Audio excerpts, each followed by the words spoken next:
Ibu Mirape Gunawan ini dosen planologi dan pakar pariwisata ITB, udah 30 tahun beliau meneliti industri pariwisata Indonesia. Dengan ilmunya dia udah banyak bantu daerah wisata untuk berkembang. Baru kali ini beliau kelihatan marah dan kecewa dengan kebijakan pariwisata pemerintah sekarang yang ngaco abis.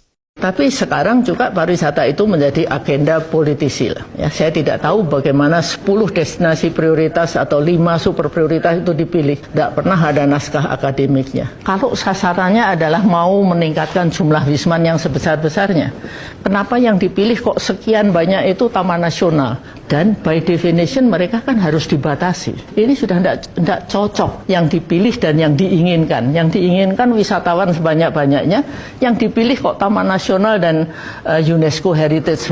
Saking semangatnya, kadang-kadang kita yang ngerti, yang bisa ngitung atau biasa ngitung ekonomi barangkali tertawa. Tiba-tiba sekian tahun yang akan datang di dalam Renstra atau dalam ini inginnya menjadi 8%. Dikiranya dari 4 jadi 5, 5, 6, 6, 7, 7, 8 gitu. Itu kira-kira kalau sektor lain tidur kan. Gitu. Ini berarti orang itu nggak ngerti angka ini. Itu yang kita lupa bahwa wisatawan domestik kita terlepas dari jumlah pengeluarannya yang kalau di total itu lebih besar, juga jatuhnya kepada UMKM karena kita suka makan combro, makan nasi pecel, makan ini, makan itu yang orang asing tidak doyan. Jadi ini yang terlupakan. Kita hanya ngitung dolar dan itu pun saya pikir ngitungnya setengah hati karena hanya dihitungnya itu yang diterima, yang dikeluarkan untuk mendatangkan mereka berapa nggak pernah dihitung, nggak pernah diinfokan. Kalau orang dagang kira-kira mungkin tombok Pak R. Seperti kita membangun Mandalika ini kan yang diinfokan kan jumlah penontonnya, karcisnya sekian kali sekian, bangunnya berapa, utangnya berapa, nggak pernah diomongin kan, nggak pernah disandingkan gitu. Udah kembali modal gitu, saya yakin belum.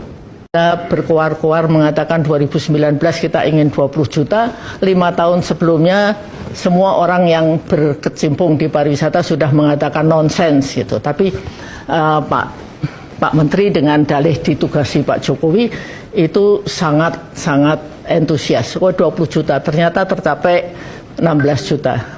Pada saat kita mau mengejar angka 20 juta yang tidak pernah tercapai itu, sampai bukan hanya promosi yang dilakukan, tapi manggil orang BPS. Gimana caranya supaya statistiknya bisa naik.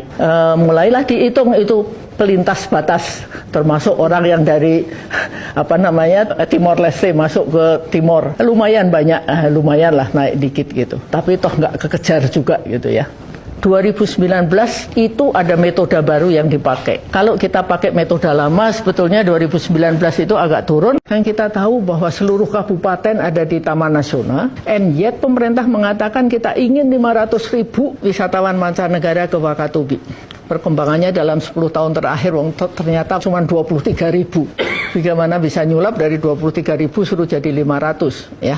Oke, ada banyak cerita tentang itu. Yang terjadi adalah sebelum kita masuk itu pembangunan sudah terjadi karena ide tentang 500.000 itu ternyata mudah sekali ditangkap oleh kepala daerah dan juga oleh para pendukung itu. Artinya keluarkan perpres bahwa semua kementerian harus mendukung destinasi pariwisata prioritas. Yang dibangun adalah infrastruktur besar-besaran, berceceran di taman nasional, di perairan yang tidak terpakai atau tidak bisa dipakai. Uang hilang, ini hilang, lingkungan rusak, wisatawan nggak datang. Nggak pernah ada yang ngitung. Bu, Toba ini kan mau jadi Venice of the East. Hah? Siapa yang ngomong? Wah, Bapak itu. Aduh, terus yang ngomong orang gede ini. Nah, ke Labuan Bajo, Bu, ini Jurassic Park. Aduh, siapa yang ngomong? Wah, penggede lebih gede lagi. Kalau penggede yang ngomong itu melekat. Bapak ini pernah nggak sih pergi ke Venesia? Venesia itu satu tempat wisata yang penduduknya aja sudah mengeluh dan sudah pindah dari kota Venesia karena nggak tahan saking banyaknya wisatawan. Kita jungkir balik keliling Danau Toba mencari ini dan mencari itu. Datanglah tim lain yang jalan-jalan lihat pantai bagus, nyeket. Oke, diparaf barangkali jadi. Nggak ada itu dalam acara, ada FH20. Padahal kita bicara berbinar-binar kan. Danau Toba harus dilestarikan. Ini daerah sempadan danau gini-gini. Dilanggar semua sama FH20. Masyarakat harus diberdayakan. Masyarakat disisihkan. Itu keluhan dari bawah loh. Ini yang terjadi, Bu. Ya mohon maaf, sudah beyond my capacity.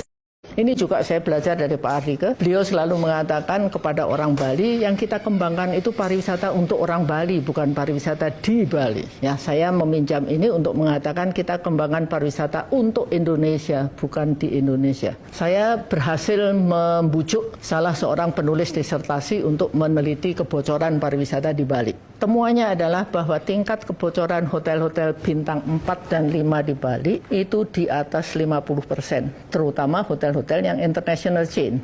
Nggak pernah dihitung, yang dihitung kan hanya devisanya, bocornya nggak dihitung. Dan sekarang kita bocornya lebih banyak lagi, karena kita mendapatkan orang-orang wisatawan yang datang ke Bali, itu juga bekerja. Kalau siang jadi wisatawan, kalau malam jadi hostess. Nah, kalau sekarang kita bisa melihat ada yang jual ayam panggang, ada yang jual ini, ada yang jual itu. Dan yang masuk ke Bali sekarang adalah wisatawan-wisatawan quote-unquote gelandangan.